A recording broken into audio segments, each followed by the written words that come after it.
In some ways, the idyllic Ohio River town of Gallipolis, Ohio, can evoke almost magical feelings of peace and serenity, nostalgic feelings from days gone by, when worries were few and times were simple.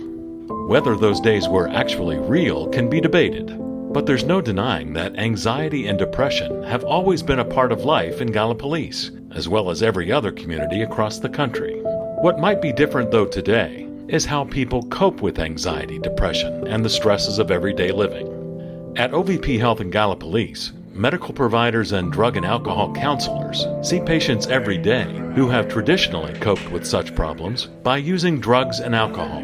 Patients like 38-year-old John Anderson. I tried ecstasy, tried everything from psychedelics, cocaine, heroin, every opiate you can think of.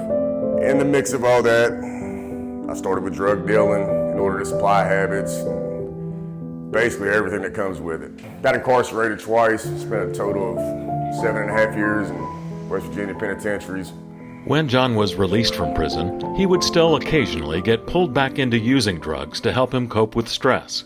Then, he decided it was time to find a different way. I tried to catch it before it could get out of control, and that's when I come to OVP and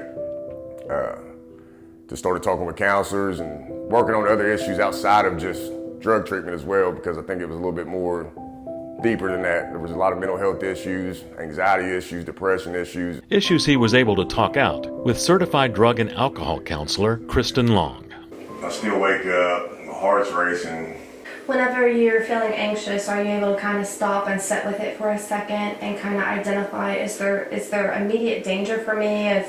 Try to find the validity in the anxiety? I don't know if it's my natural anxiety or if it's just me taking on too much at once and I'm just getting overwhelmed. If I could usually get past the first 2-3 hours in the morning, then I'm usually, I level out. I feel a lot better. Okay, so it depends on the day and what's going on. It does, yeah. Okay, so what coping skills have you been using that is beneficial? A lot of times it's just the breathing. In addition to helping John find more productive ways to cope with stress and anxiety than reaching for drugs, Kristen's counseling sessions have helped John find greater balance and enjoyment in life. You and I have been working really hard at trying to find a good balance for you. Right. A good balance of work and home life and extracurriculars, things you enjoy.